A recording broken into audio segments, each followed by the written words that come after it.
You recall yesterday on New Day, we showed you some terrifying surveillance video, a horrifying scene, 3 children shocked while swimming in a condominium's community pool in Florida. Thankfully, those children all survived. This, however, was not a random or freak accident. Last month, an electrical shock killed this little fella, 7-year-old Calder Sloan, in a backyard pool just a few miles from where that other incident occurred. Joining us now is Calder's father, Chris Sloan. Good morning, Mr. Sloan. Good morning. How are you?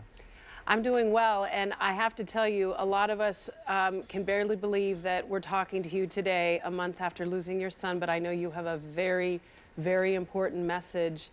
How are you doing today? As we keep saying, it's hour by hour, day by day, and, we'll get through it. You just don't ever get over this type of thing. Certainly not. You really don't. And I don't want to keep opening a wound that has barely had time to heal, but I know your message is so important. Can you talk to us about what happened to your son?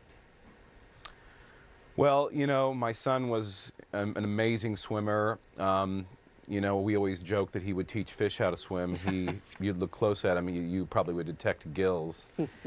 And, in Florida, we live on the water, and we have the backyard pool, which we swim in over and over again, throughout the year. And, we stopped swimming around December, first swim of the year, April 13th. And, we weren't home.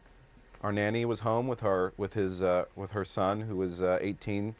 Calder said to him, "It's like, I can race you across the pool and hold my breath, make it the whole way." And the nanny's son was in there. He's, 18 years old, and they're together, and Calder swims across the other side, and as soon as he makes contact, apparently with the pool light, the nanny's son, who is over there, feels an electric jolt. He's midway through the pool, starts shaking, becomes paralyzed, tries to escape, yelling at Calder. Calder screams, flies out of the pool, so it's very violent, and the nanny's son cannot get to him, and then has to run around the other side, and physically has to, while his arm is getting shocked, has to extricate him from the pool by his hair, and commences CPR. The paramedics show up, neighbors show up who are experienced, and they worked on him, and Calder fought for an hour and did not survive. This is a terrifying incident for any parent to go through. You're probably, and in the days after, you're looking at your pool, looking at the maintenance, looking at how the pool was taken care of.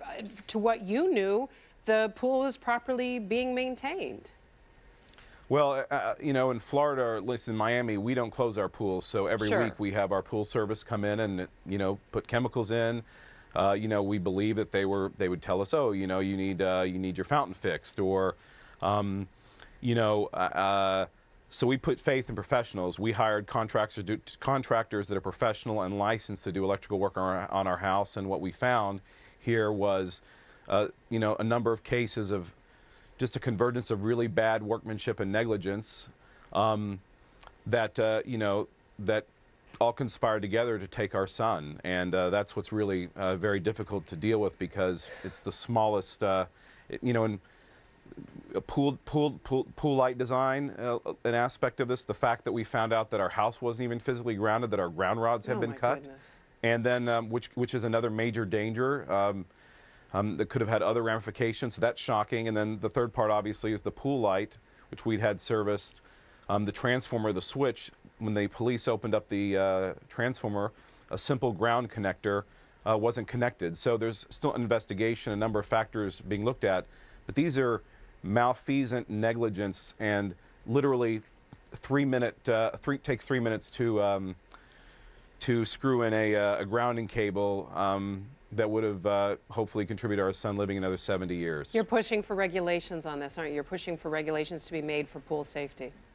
Well, absolutely. I mean, a number of really alarming things that we've learned is, this is not so random, and not only what happened 10 days after our son, but we've heard of people at golf courses sticking their hand to retrieve a ball out of a putt-putt golf course and being electrocuted. And the amazing thing is that we had low voltage lights in our pool, but high voltage lights are actually are legal in single family home pools in Florida, but not in big commercial pools.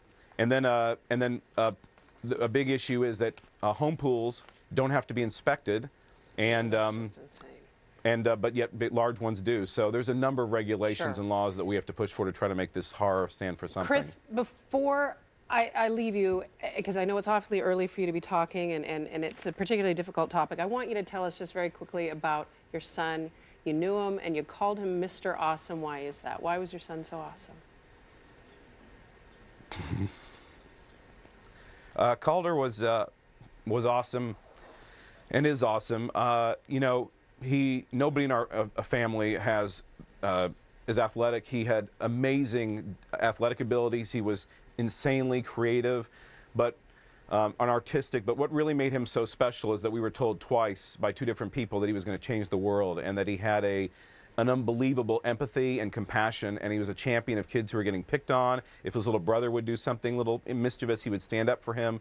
So this was a kid who had an absolute zest and gusto to live, but also to be just absolutely, not to canonize him, but he was just so beautiful to other people. And to me, this is not just a tragedy for us, but it's a tragedy for the world to lose such a very special boy. So I suppose this is not the way any of us would have chosen it, but I suppose he's changing the world. And so Mr. Awesome was what we called him for years, and it just stuck. He exceeded that phrase. Well, I know because of that, you're being as brave as you can be to sit here and talk to us about something that is still very, very raw and very, very painful. Chris Sloan, we salute you. We embrace you. We hope that you and your family continue to heal.